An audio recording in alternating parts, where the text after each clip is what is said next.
آج کل دنیا میں کرونا وائرس کے نام سے وبا پھیل رہی ہے، جس کی دہشت بہت سارے لوگ اس دہشت سے ہی گھبرا رہے ہیں، پریشان ہیں۔ اس بات میں کوئی شک نہیں کہ ہم میں سے ہر کسی کو اس دنیا سے رخصت ہونا ہے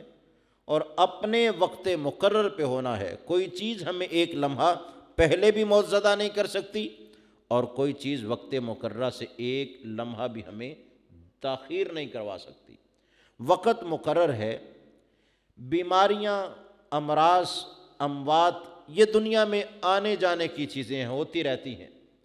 اور اس کے سبب اللہ کی یاد کی کثرت کرنی چاہیے۔ اپنے آپ کو وحشت زدہ کر لینا، دہشت زدہ کر لینا، اور اپنے اوپر اس کو طاری کر لینا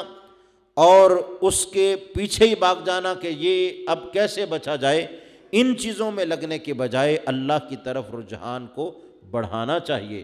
اور اللہ سے دعا بھی کرنی چاہیے کہ اللہ ہمیں ان سے محفوظ رکھے۔ اسباب شریعت اس کی اجازت دیتی ہے، علاج سنت نبوی ہے، اس میں کوئی شک نہیں، لیکن ایک بات بڑی اہمیت والی ہے، جب تک ہمارے سامنے اسباب کا دروازہ کھلا ہوتا ہے تب تک شاید ہم ضرورت محسوس نہیں کرتے یا کم احساس کرتے ہیں کہ دوا کے ساتھ دعا کا اثر بڑا گہرا ہوتا ہے۔ لیکن جب لاکھوں خرچ کر کے، جمع پونجی ساری صرف کر کے اور جگر تبدیل کروا کے آخری سٹیج پر پہنچتے ہیں اور ڈاکٹر ایک دن ہاتھ کھڑے کر دیتا ہے، کہتا ہے میرے طریقہ علاج میں آخری حد جو ہے وہاں تک یہ پہنچ گیا مریض، اب اس سے آگے اس کا کوئی علاج موجود نہیں اور دنیا کے اور خطے میں بھی نہیں، اب اس سے گھر لے جاؤ اور جا کے دعا کرو۔ اس دن ہمیں دعا کی حیثیت کا علم ہوتا ہے کہ دعا کتنا بڑا ہتھیار ہے، کہ جب دوائیں اپنی انتہا کو پہنچ کے عاجز آ جائیں اور علاج معالجہ کرنے والا سرجن اور ڈاکٹر اور ماہر اور پروفیسر جواب دے جائے، پھر ہم کہتے ہیں اب کوئی رب سے پکاریں، قرآن پڑھیں، دعا کریں۔ اسباب بھی اپنی جگہ درست ہیں، ان کو بھی استعمال کرنا چاہیے، لیکن بندہ مومن کا بڑا ہتھیار دعا ہے،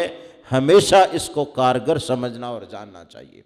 اور اللہ کے ساتھ وابستگی تو اتنی انسان کو ہمت دیتی ہے، طاقت دیتی ہے کہ وہ بات بات پہ پریشان نہیں ہو پاتا۔ جامع ترمذی میں حدیث ہے، آقا علیہ السلام نے اس کی تعلیم دی اور دعائے معصور ہے، اس کو یاد بھی کیجئے، ہمیشہ کے لیے محفوظ کیجئے۔ آقا علیہ السلام نے فرمایا جس بندے کو کسی بھی بھائی کے مرض اور مصیبت میں مبتلا ہونے کی خبر ملے، پتہ چلا کہ فلاں شخص شوگر زدہ ہو گیا، پتہ چلا کہ فلاں کو عارضہ قلب ہو گیا، پتہ چلا فلاں بلڈ پریشر کا مریض بن گیا، خبر ملی ہے کہ فلاں بیماری آ گئی، آقا علیہ السلام نے فرمایا وہ رب کی طرف رجوع کر کے یہ دعا کرے، اللہ کا شکر ادا کرے،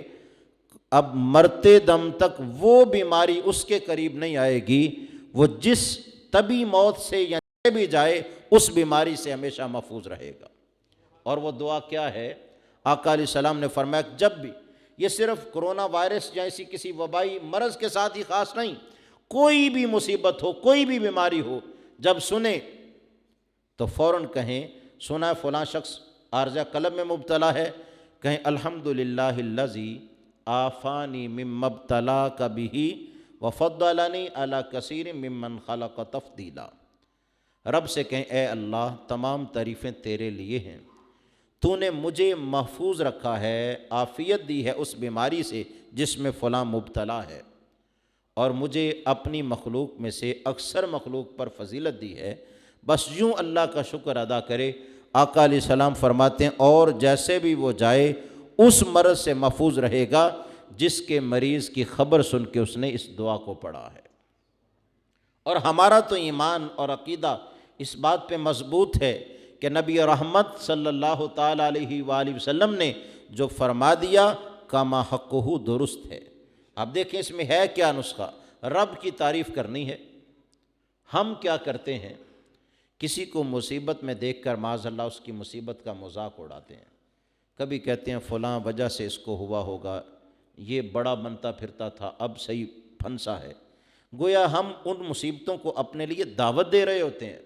ایسا مت کیجئے، کسی بیمار کی بیماری کا مذاق نہ اڑائیے، کسی غریب کی غربت کا مذاق نہ اڑائیے، کسی کے ذلیل ہونے پر اس کی ذلت پر خوشی کا ساماں پیدا نہ کیجئے، بلکہ رب کی تعریف کیجئے، مالک تیرے لیے تمام تعریفیں ہیں، تو نے مجھے اس مصیبت سے بچا رکھا ہے جس میں وہ مبتلا ہوا ہے۔ اللہ کی طرف رجوع کریں اور پھر رب اس سے محفوظ فرمائے گا۔ تو یہ دعا مختصر الفاظ ہیں، بڑے جامع ہیں، اور ویسے بھی رب کی تعریف ہے، اور اس کو عام حالات میں کسی بھی بیمار کی بیماری کا جب سنیں اس کو پڑھیں تاکہ اس بیماری سے محفوظ رہیں۔